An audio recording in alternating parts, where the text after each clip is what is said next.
Hello and welcome to Bored Stupid. A bit of a change of plan for a day. It's Simon here with an old friend ready to talk about Essen Spiel 2024. You better introduce yourself. Yeah, I'm Wayne from Bored Stupid, previous host before I got fired and then sent to the YouTube channel.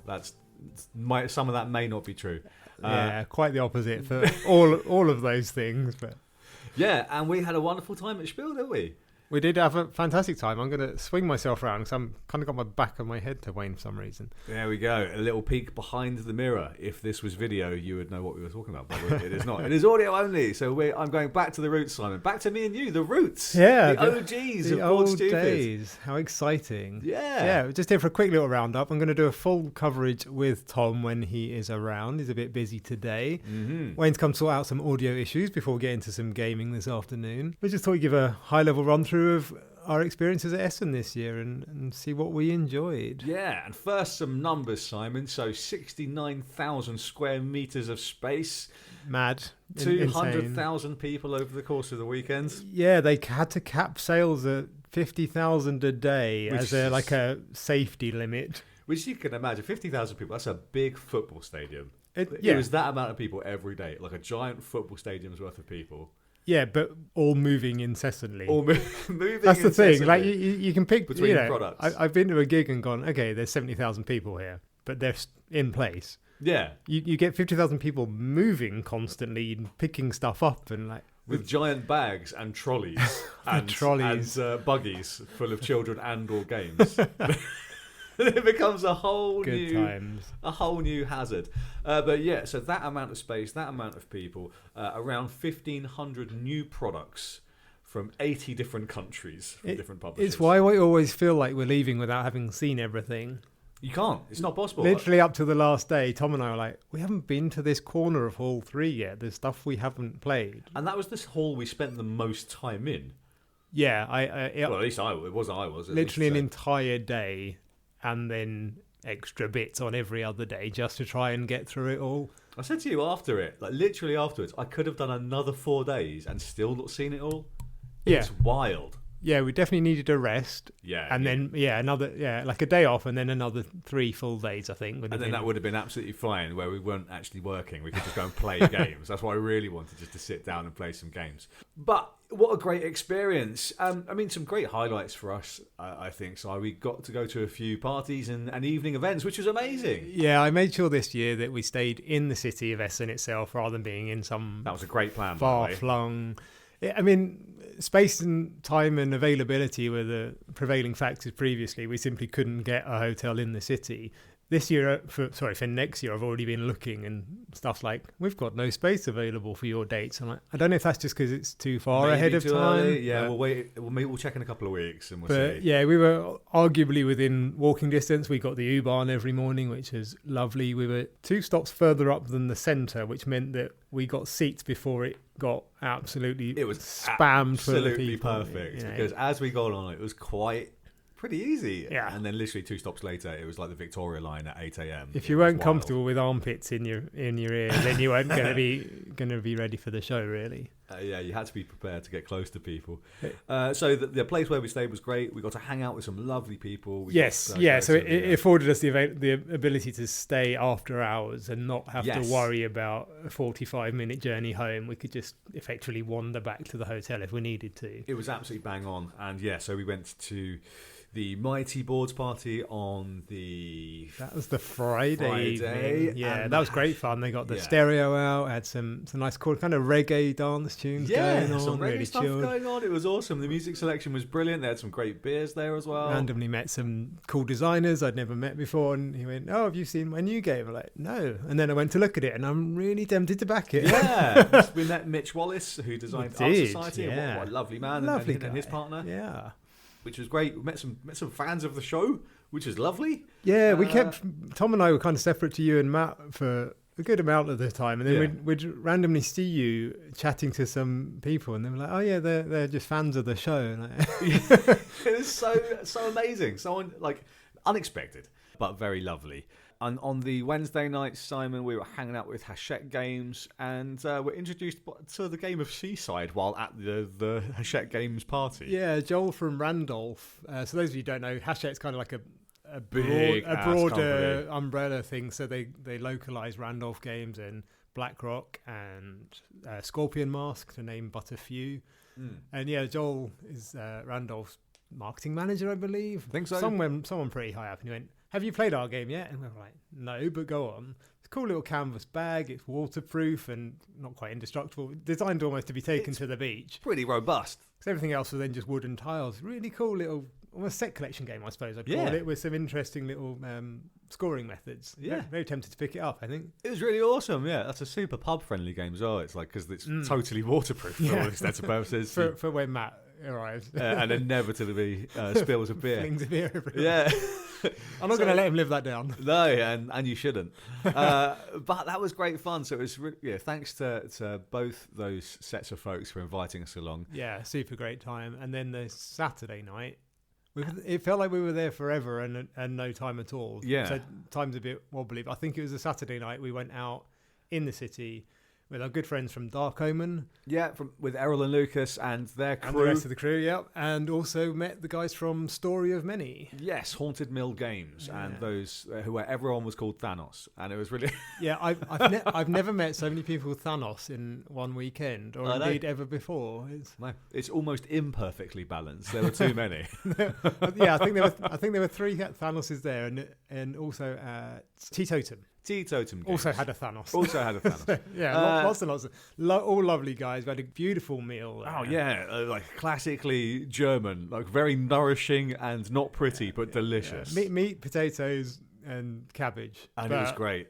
Beautifully seasoned, very tender meat. Oh, it was so good. Yummy. It was the best thing I ate all weekend. I really needed that meal as well. And you guys were getting a few beers in. It wasn't a wild one. No. We were all absolutely cooked by Saturday night, dude. there was no partying to be had. We were too tired. I was half expecting to have to kind of make my way back to the hotel, fobbing the rest of the guys off like, no, I need some sleep. And he got to 10 o'clock and everyone else like, well, we need to go home. Like, excellent. I'm done. Excellent. I am absolutely done. But what about the games, Simon? We played a few games, and not quite as much as I think we wanted to, mostly because we were so busy with interviews, talking to people, doing chats and whatever. You and Matteo were absolutely action-packed the whole weekend. You'd left yourself a little breathing room, but really just time to get a snack and walk from one end of the hall to the other. I think you didn't really get that much chance to sit down. The problem, because if we have an hour between chatting to people, well, that time just about affords you to get there. And doesn't really leave enough time to then sit and play something. Yeah. Because with the rules teaching, that's,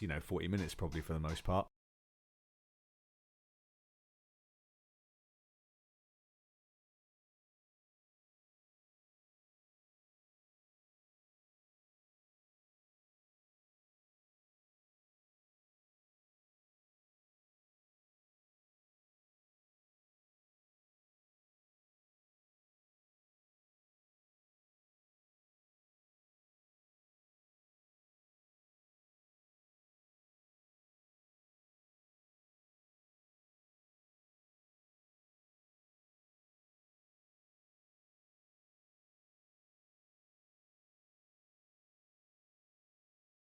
But Simon, I know that you got to play some stuff, so give us at a high level some of the stuff that you and Tom managed to enjoy over the course of the weekend.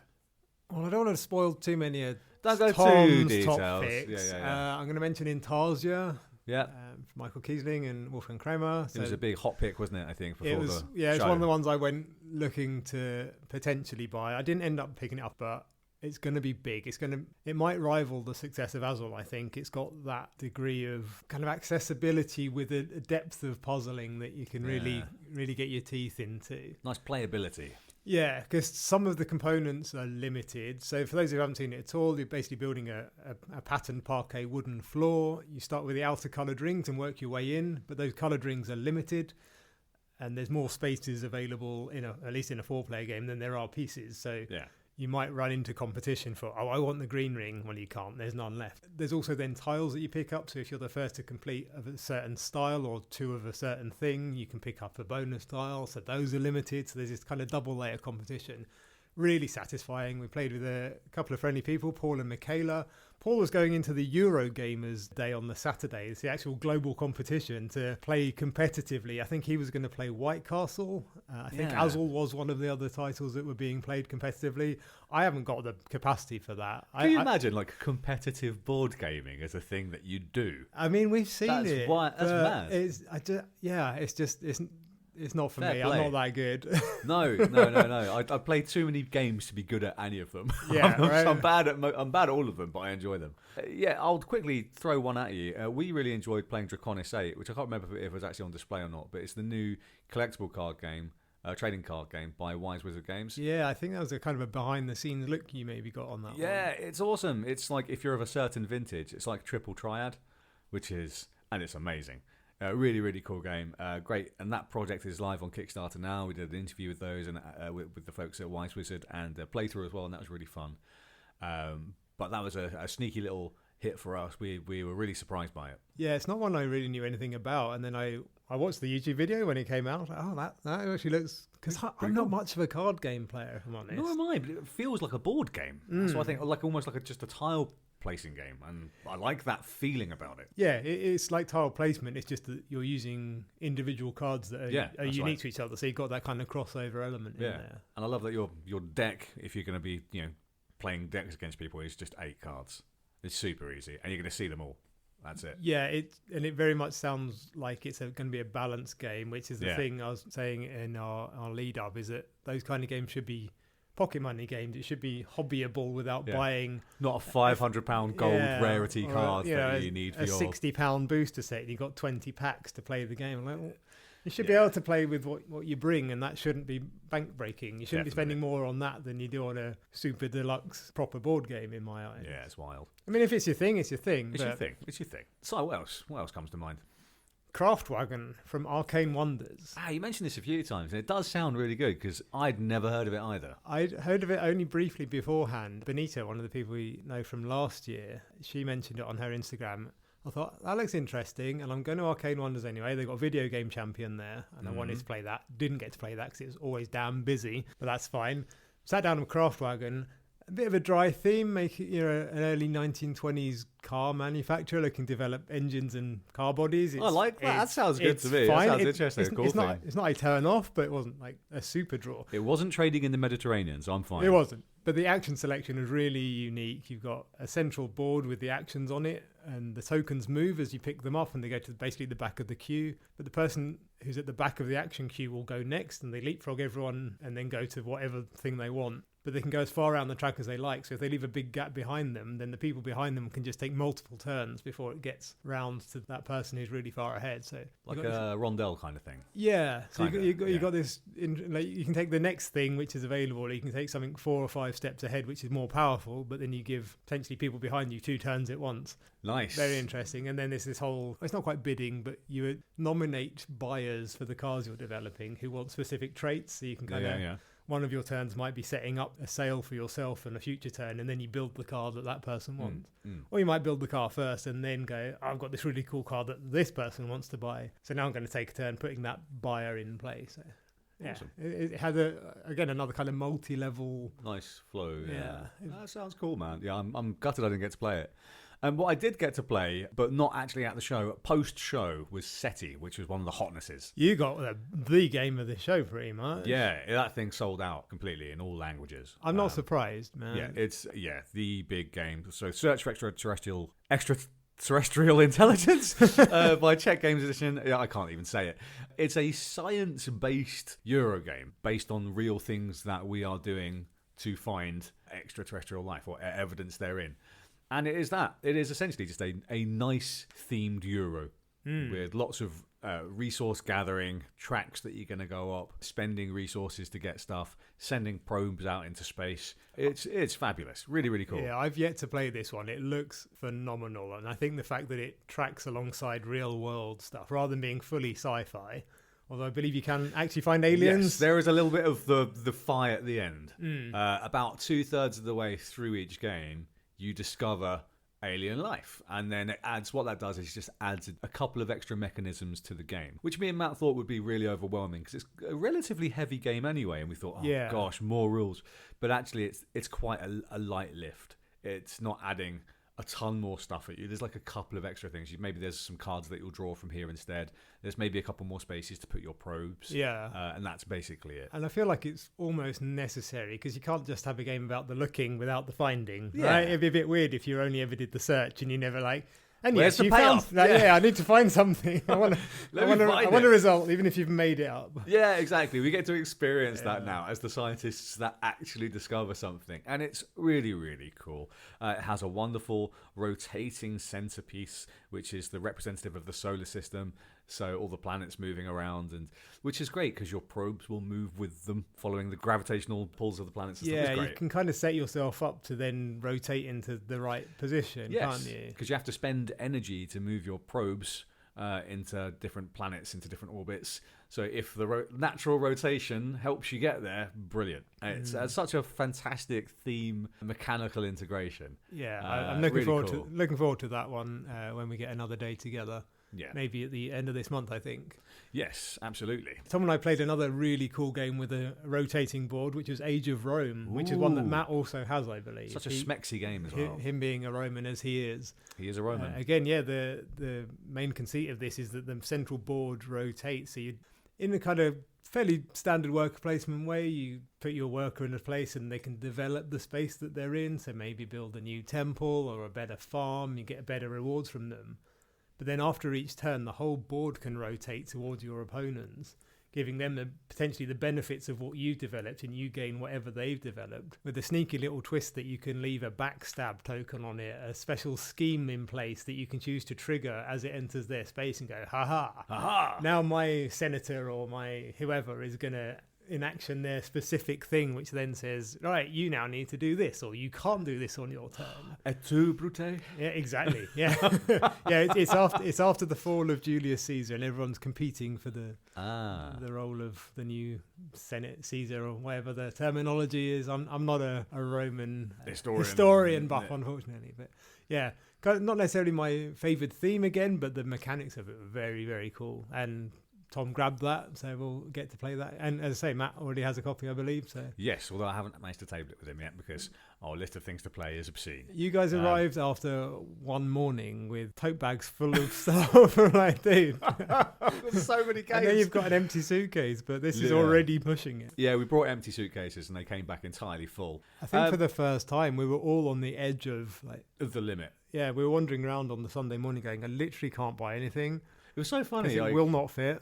I was like, can you test my case for me? And you went, that's no way, that's 25 kilos. That's like so heavy. It felt supremely heavy.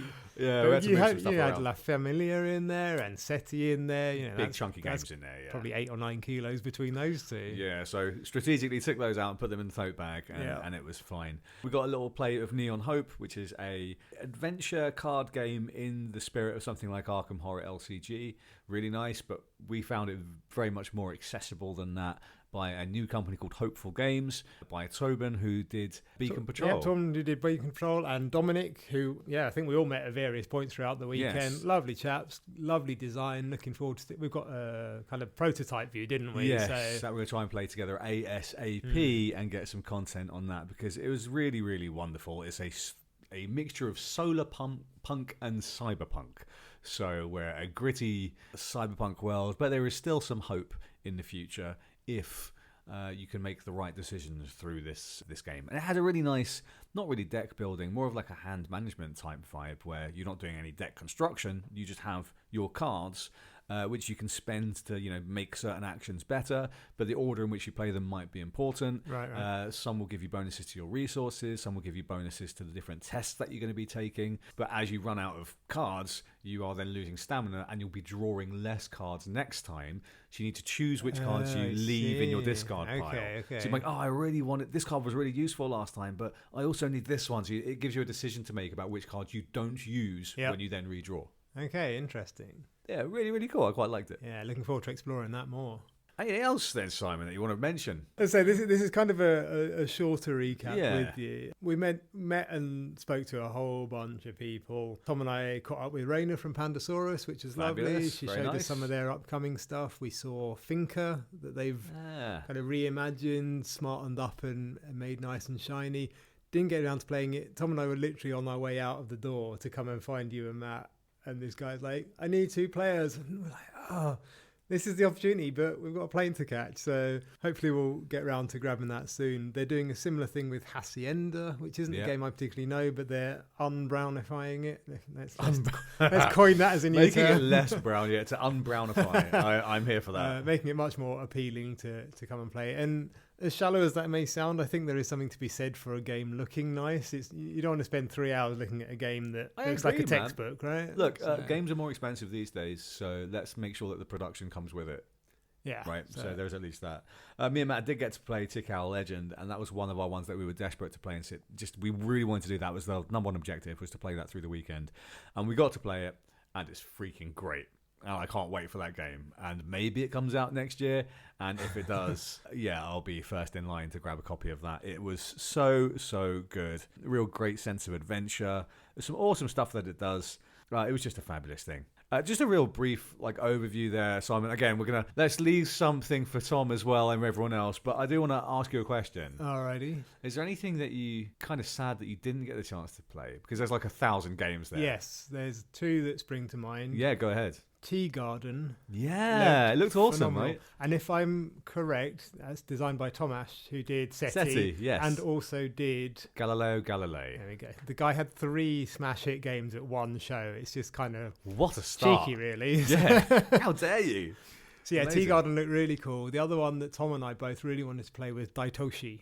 Which is being released through Devere. And again, much like with White Castle last year, the tables for display for Daitoshi were permanently rammed, basically with the queue around them. And we can either spend 2 hours waiting our turn or we can go and see a million other things. So we kind of poked our heads in once in a while and then had to be on our way. But I think we'll be revisiting it because it sounds very, very good. Absolutely. I was sad I couldn't get to sit and play any of the Dranda Games stuff.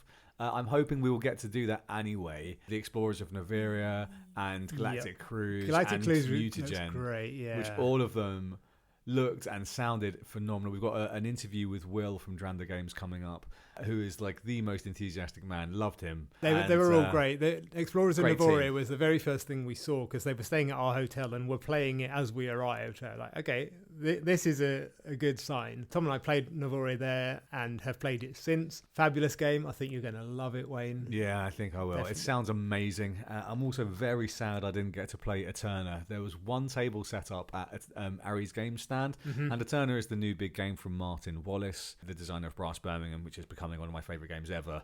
And it just sounds so good. Slightly less heavy than Brass, but still with plenty of crunch, and of course a Roman theme. So Matt was like, "Oh, that's interesting." Yeah. But it has area control in it, and it's not route building. So it's a different spin on his designs, and I'm very excited to play it. So those are 2 definitely that I would, among many that I didn't get a chance to play and I really wanted. Yeah, I could be here for an hour listing the things I saw that looked awesome that I didn't get around to. Well, I'm sure Tom and I will have a similar discussion, so I'll pick out some more there. Yeah. That we did see, we did play, and those that maybe we were slightly disappointed we couldn't get around to. But there's only so much time. Even 4 days sounds like ages to play some games, and you realise, as you say, 1,500 new titles and 50,000 people competing to see them. You're kind of limited, but it's funny, isn't it? You blink, and before you know it, that's a day gone. It's wild. It just time really, really flies. Yeah, it was suddenly 2:00 on Saturday, and Tom and I were literally like, "What's happened to the rest of today?" It's crazy. So Simon, you're a Spiel pro now, like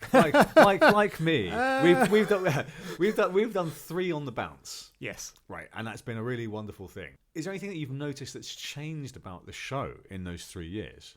Yeah, last year we saw them starting to better categorise the layout. That was the first time last year, wasn't it? I think they really split it out. And it made a bit of a difference last year, even more of a difference this year. I think you could really tell where you were. You're in the wargaming kind of miniatures hobby area. You're in the family game area. You're in the quote-unquote proper games area. All of Hall 3 are so-called hobby games where you're going to find a lot of crunch. You're going to find a lot of weight.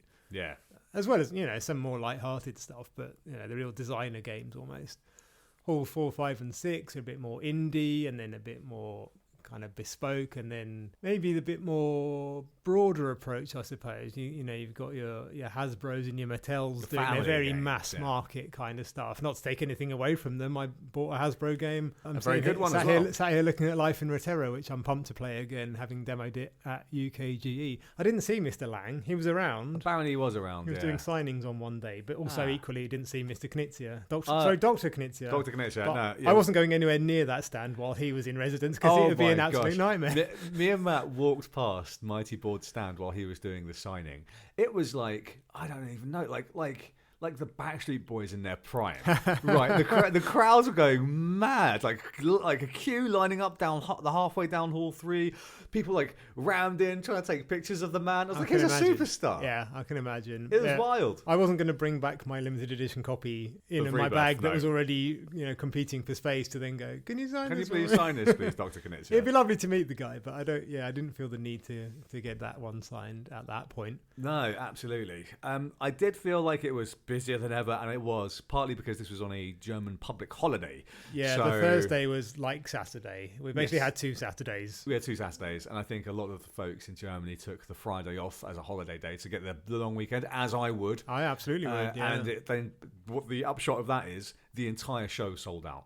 Yeah, the 4-day tickets and the Thursday and Friday tickets were sold out before we even got there.